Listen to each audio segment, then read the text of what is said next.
Je vous présente un nouvel épisode de Open Mind Room, la série dans laquelle je rencontre des gens passionnés qui me racontent leur métier. Aujourd'hui, je vous présente Jean-Vincent Dago, qui est analyste en fonds d'investissement en Côte d'Ivoire. Après avoir travaillé en conseil en stratégie, il a décidé de rejoindre la Côte d'Ivoire pour une carrière en fonds d'investissement.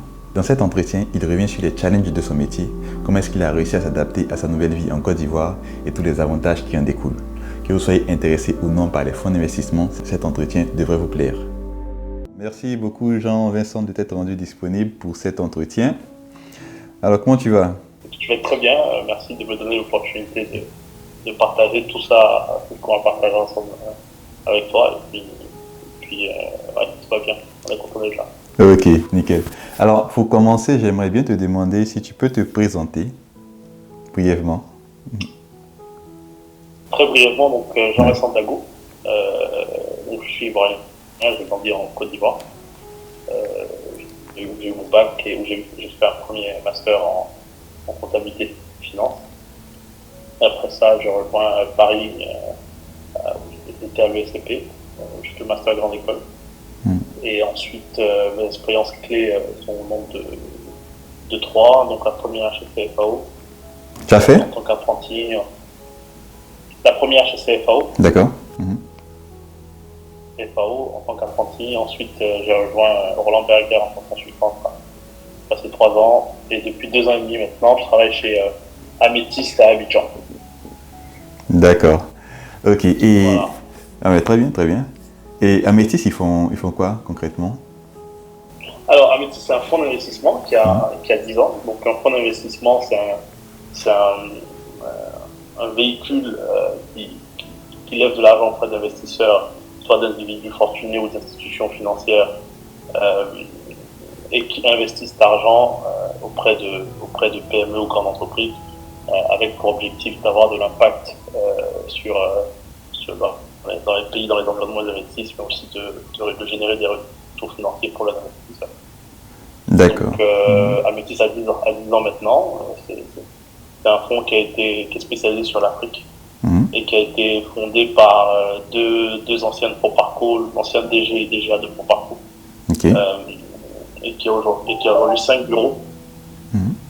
5 bureaux, donc un en Côte d'Ivoire, à Abidjan, un autre à Casa, le siège est à Paris, et un bureau au Luxembourg. D'accord. Ok. Voilà. Ok. Et donc, si je résume, tu as eu un master en Côte d'Ivoire, c'est ça? Et ensuite, un master en finance compta. Ensuite, tu as fait l'ESCP. Et donc, pendant ta formation, tu as fait des expériences chez CFAO. Tu as fait un peu du conseil en stratégie chez Roland Berger. Et en ce moment, tu es chez Améthyst en fonds d'investissement. C'est bien ça? Depuis 2 ans et demi. Tout à fait ça. D'accord. Depuis 2 ans et demi, 2 ans et demi maintenant. D'accord, ok, bah, très bien, très bien. Et qu'est-ce qui t'a attiré vers l'univers des fonds d'investissement? Pourquoi tu n'es pas resté en conseil en stratégie, on va dire? Alors tout ça est très lié, je pense, parce que j'ai toujours été attiré par les métiers généralistes. On pouvait voir un peu plus qu'une spécialité, c'est-à-dire voir plus que la comptabilité, voir plus que la finance, voir plus que le marketing, etc. Et donc avoir une vue un peu plus globale sur les opérations des entreprises. Donc c'est ce qui a justifié mon premier choix de travailler en conseil en strat. On a l'occasion vraiment de travailler sur plusieurs sujets. On a l'occasion d'interagir avec les directeurs généraux et donc d'avoir une big picture, comme on dit, sur la vie de l'entreprise. Et je pense, à moins d'être entrepreneur, le meilleur métier qu'il faut faire, c'est private equity, justement, parce que en plus d'avoir le volet opérationnel, enfin, ce qui me concerne, pour moi, c'est une big picture. C'est de faire du private equity parce que, contrairement au conseil en strat, où on se limite à des projets de 2-3 mois, de 2 mois d'ailleurs, sur des sujets spécifiques. En private equity, on va travailler sur des sujets stratégiques, sur des sujets financiers, en fonction des fonds, même sur des sujets opérationnels, sur des sujets juridiques, donc de structuration de deal, ou bien même de juridique corporate, c'est-à-dire aider même l'entreprise à mettre en place des processus juridiques corporate. Et en fait, à la fin, on se retrouve généraliste, investisseur, stratégiste, marketeur, etc. Je trouve ça assez passionnant. Ça, c'est une chose qui m'a très tôt attiré vers ce métier. Et puis aussi avoir l'occasion de travailler avec des entrepreneurs, c'est assez des fondeurs ou des personnes qui ont racheté des business, qui ont des visions et qui sont des personnes passionnantes, motivées et qui ont en général des parcours assez exceptionnels qu'elles se permettent de partager, qu'elles ont envie de partager. Et c'est bien quand on est en private equity, on a l'occasion d'absorber tout ça et de pouvoir se construire soi-même si on a envie d'être entrepreneur plus tard. Ok, bon, ben, très bien, très bien. Ah, tu me vends du rêve là. Ok. Oui, je trouve que c'est un métier qui est très passionnant. Je trouve que c'est un métier qui est très passionnant. D'accord. Et donc pour quelqu'un qui est un peu extérieur au métier, est-ce que tu pourrais me dire par exemple à quoi ressemble une journée type en tant qu'analyste en fonds d'investissement? Et là, je vais faire une réponse de consultant. Il n'y a pas de journée type. D'accord. Alors, enfin, tout dépend des périodes dans laquelle on est. D'accord. Donc tu peux prendre une période au hasard. Prends une période au hasard. Oui, je vais peut-être Tu peux prendre. le truc. Donc, si je fais des périodes où on fait des levées de fonds, on va être très axé sur des levées de fonds, etc. Des périodes où on va être beaucoup dans l'exécution de transactions, c'est-à-dire qu'on a des dossiers qu'il faut arriver à closer, et des périodes où on aura moins de dossiers, moins de levées, et donc on sera beaucoup plus sur la partie monitoring. Ça, c'est pour arriver à équilibrer tout ça. Donc, ce qu'on fait en fait dans un fonds, on est actif sur 4 types de sujets. Okay. On est actif sur les levées de fonds. Il faut lever les fonds pour les investir. Une fois qu'on a levé les fonds et qu'ils sont disponibles, on fait du sourcing, c'est-à-dire identifier des entreprises, des entrepreneurs avec lesquels travailler. Ensuite, une fois qu'on a une opportunité qui se présente, il faut exécuter cette opportunité. Donc, c'est tout un processus qui peut durer entre 5 mois et 1 an. Et le dernier sujet, c'est le monitoring, c'est-à-dire qu'on a exécuté la transaction, l'entreprise est dans notre portefeuille, et donc il faut accompagner cette entreprise dans son développement, implémenter le business plan, améliorer les opérations, améliorer la gouvernance, voilà, tous les sujets qu'on a discutés avec elle. Et donc mon rôle en tant que senior associé, ce sera d'équilibrer justement ces sujets, notamment les sujets qui sont plus classiques, c'est-à-dire sourcing, exécution et monitoring dans une journée. Donc, typiquement, aujourd'hui, aujourd'hui, ce que j'ai fait, c'est que j'ai commencé par des réunions avec le directeur général d'une entreprise en portefeuille. Donc, pour faire un point sur l'activité au bout de 3 mois. Les enjeux, ce qui s'est passé de bien, de mal, et aussi reparler en fait des perspectives et s'assurer que les projets dont on a discuté sont en train d'être exécutés. Donc on était content parce que les résultats sont très bons. D'accord, donc c'est ok, d'accord.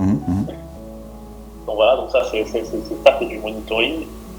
Ensuite, deuxième call encore pour du monitoring avec la directrice financière d'une autre participation. On a parlé des sujets d'audit.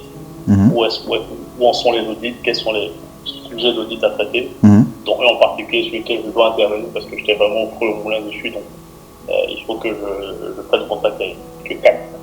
C'est juste jusqu'où ça peut aller pour pouvoir discuter un peu avec le CAC de ce sujet-là en particulier. Ensuite, je suis allé rencontrer, donc tout ça c'est du monitoring, ensuite je suis allé rencontrer un autre fonds d'investissement. Et ça c'est la partie sourcing, pour parler des opportunités un peu sur le marché, voir ce qu'ils font. Nous aussi leur dire ce qu'on recherche, etc. Et voir s'il y a plein d'opportunités de son côté qu'on pourrait partager. Et ensuite, il fallait déjeuner. Ensuite, je suis revenu au bureau. Encore sujet de monitoring, il fallait préparer ce qu'on appelle un induction pack. Un quoi? Induction pack. Un pack d'arrivée. D'accord. Une somme de documents qu'il faut transmettre à un nouvel administrateur sur une de nos participations. Donc ça encore c'est du monitoring et voilà. À d'autres moments, plutôt cette semaine, typiquement lundi dernier, j'étais en comité d'investissement parce que en temps d'exécution, on arrivait à un certain niveau de ce processus et on peut passer devant un comité pour défendre l'investissement qu'on veut faire. Et donc lundi, on a passé 2 heures en comité à défendre cet investissement sur la base de documents qu'on a préparés en 2 mois, etc. Voilà. Ça, c'est des choses qu'on fait en tant qu'associé en investissement. D'accord, ok. Et si tu peux me donner un exemple un peu pratique d'un dossier sur lequel tu as travaillé, qui est officiel, sur lequel tu peux communiquer. Chez Amétis, le seul deal à date que j'ai closé, c'est-à-dire exécuté de A à Z jusqu'au décaissement, c'est le deal SIBM. Ok. C'est une société ivoirienne de béton manufacturé. C'est une société qui fabrique des produits en béton préfabriqués pour divers secteurs, dans lequel on a investi il y a 1 an maintenant. Ok. Et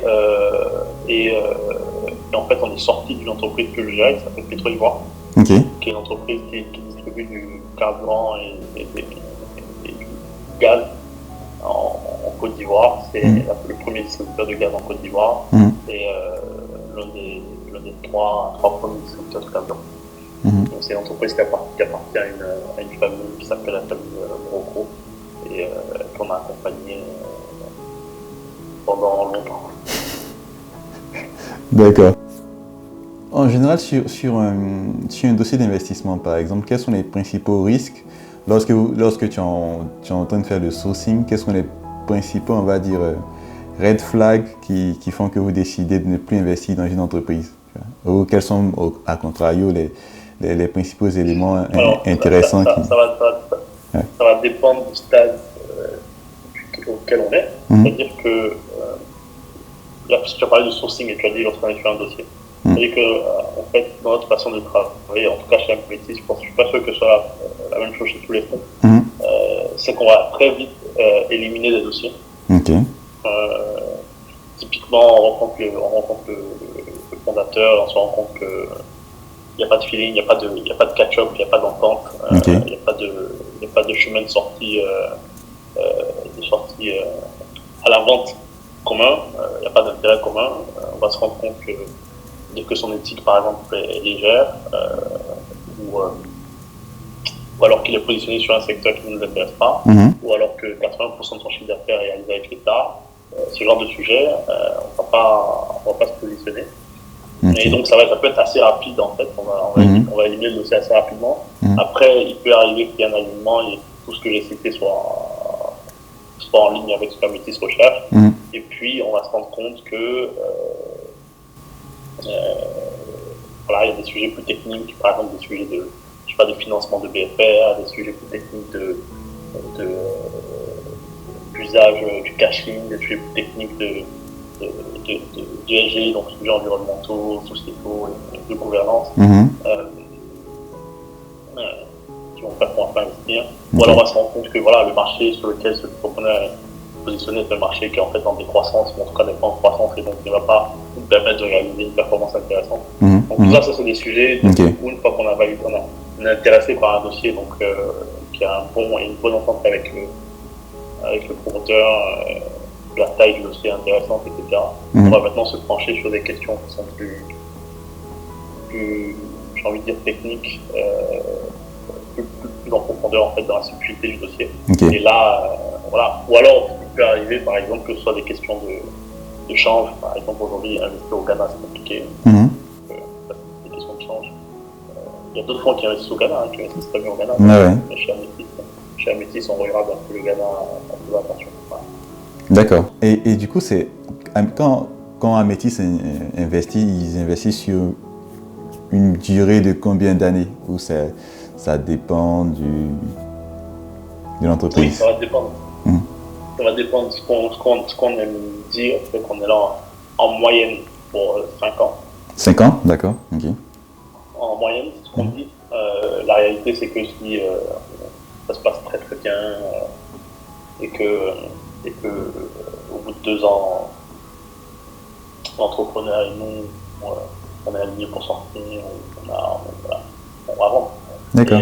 Bon, c'est un peu court 2 ans, mais si c'est ce que l'environnement et les performances qui on va le faire. Et après, des fois, on sera ravi de rester plus longtemps que 5 ans, parce qu'on voit la valeur qu'il y a à capturer encore devant.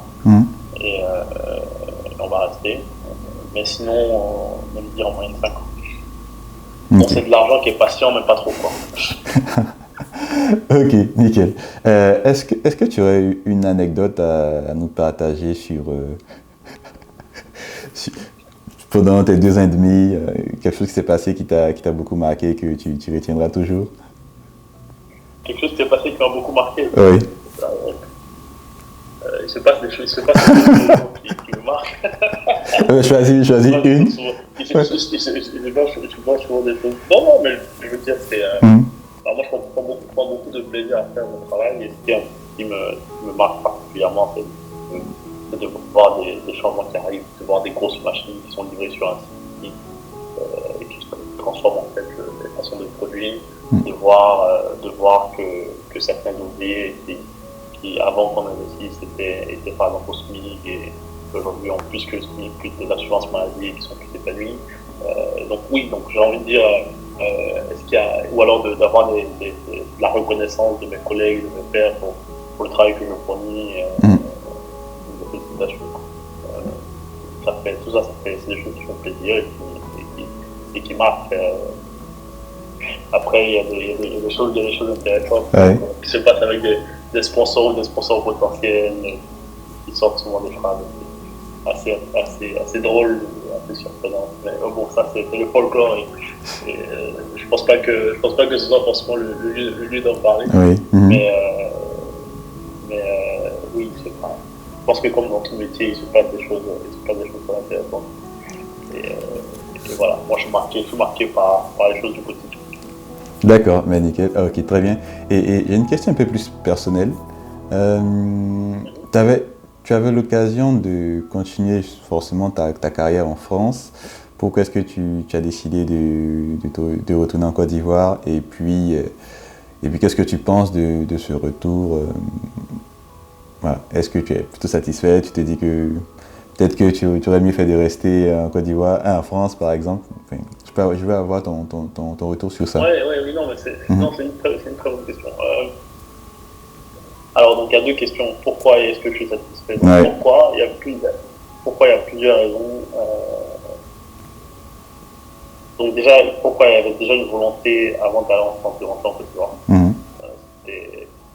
C'était prévu j'ai envie de dire, dans le BP. Euh,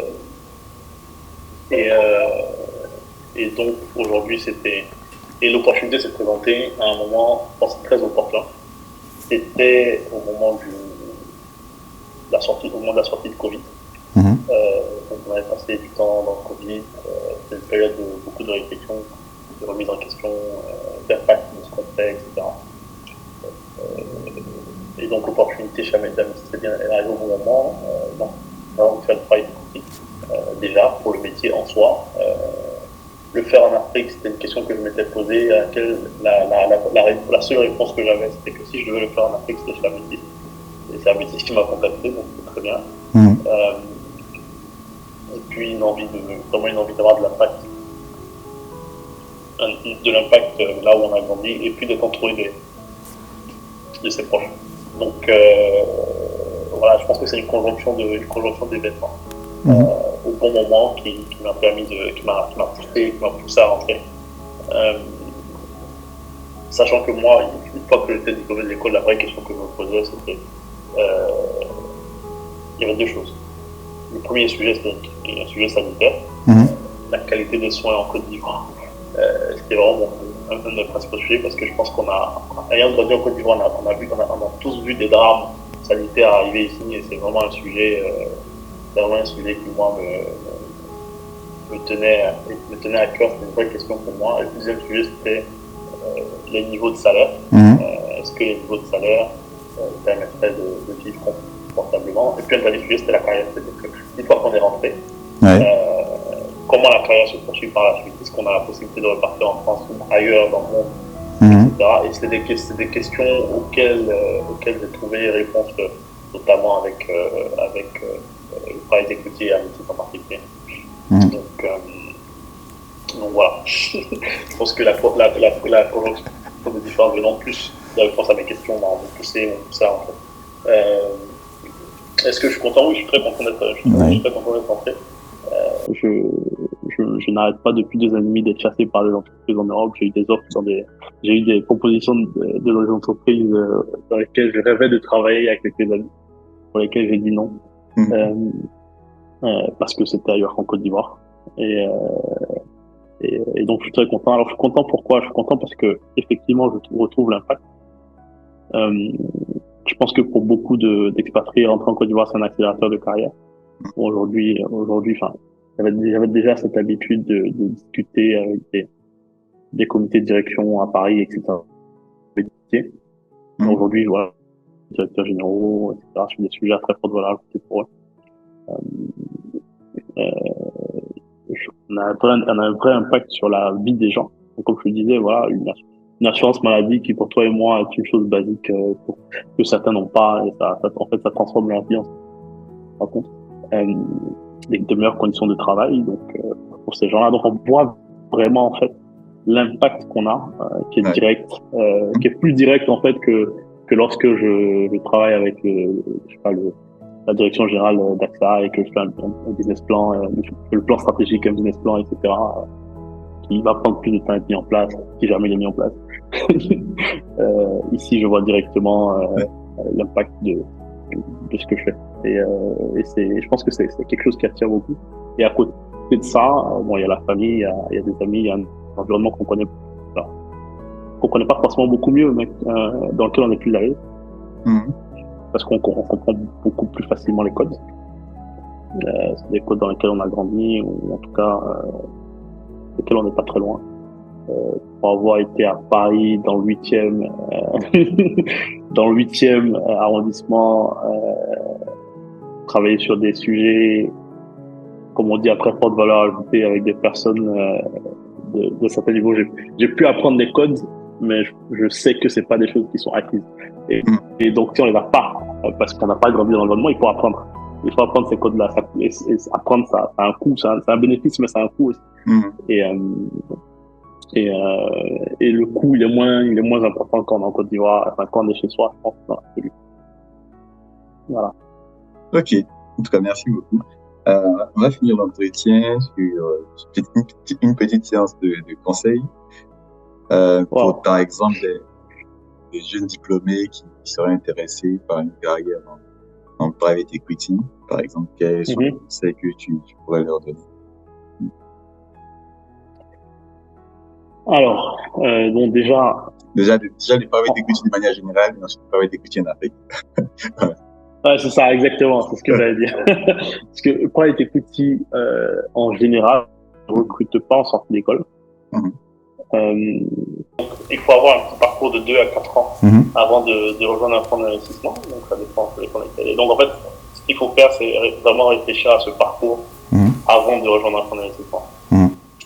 Les fonds d'investissement recrutent en général, bon là, je ne parle pas trop des VC, donc des venture capitalistes, qui ont un autre modèle et qui va être un peu différent. Ça veut parler des fonds d'investissement classiques, donc qui font du capital développement, du LBO, ce genre de choses. Ils vont recruter dans 3 types de métiers, en général.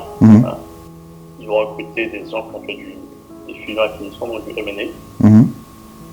Ils vont recruter des personnes qui ont travaillé en transaction services, donc qu'on appelle du TS. Et ils vont recruter, dans ce que j'ai fait, conseil en stratégie. Okay. Et donc, en fait, quand on est jeune diplômé, si on veut faire du private equity à terme et qu'on n'a pas une offre de jeunes diplômés, il y en a des offres de jeunes diplômés, c'est juste que c'est rare. Il faut passer par, l'idéal est de passer par l'un de ces 3 métiers. Et donc, il faut travailler pour une bonne boutique ou une bonne banque d'affaires, travailler à miner, une conseil en strat. En fait, pourquoi ils font ça? Parce qu'en fait, ils ont besoin de gens qui ont une certaine maturité et qui ont été un peu formatés avant de les rejoindre, pour qu'ils puissent justement aussi apporter ce qu'ils ont appris par ailleurs pour pouvoir travailler des personnes efficaces avec les entreprises en portefeuille et les potentiels cibles et les différents sujets. Donc, voilà, le conseil aujourd'hui, c'est ça. En termes de parcours, en termes de skills, il faut vraiment développer des capacités de communication. C'est très important pour s'intégrer dans une équipe, pour créer le contact avec des potentiels cibles de partenaires, créer le lien, c'est aussi assez important. Et puis, voilà, faut être à l'aise avec Excel, PowerPoint, Word, des outils classiques avec lesquels on travaille, même s'il y a ChatGPT maintenant, je ne sais pas comment tout ça va évoluer. Mais en attendant que l'impact de l'IA arrive et soit centré dans notre métier, il faut maîtriser ces outils de base et puis voilà, je dirais, bon, aller le plus loin possible dans tout ce qui est technique financière. Il y a des bouquins assez intéressants. Et puis si on a fait l'un des métiers que j'ai cités, en général, on arrive à acquérir cette partie technique, sauf pour le consultant qui ne sera pas forcément très technique en finance, mais lui va devoir compenser cela par plus de discussion, plus de lecture, etc. Voilà. Ok, ben, merci beaucoup. Je n'ai pas d'autres questions pour toi. Merci pour ton temps. Merci à toi. Et puis, ouais, j'espère que ceux qui suivent la vidéo auront appris beaucoup de choses. Voilà. Ben, j'espère aussi. Et puis si des gens ont des questions, n'hésitez pas à réagir et on verra qu'on va faire apporter des réponses. Ok, ils peuvent te contacter sur LinkedIn, c'est ça? Par exemple. par exemple. Ok. Si cet épisode vous a plu, je vous invite à liker la vidéo, à mettre des commentaires et à la partager afin que YouTube puisse la recommander à un plus grand nombre de personnes. C'était Demel Lido. Salut!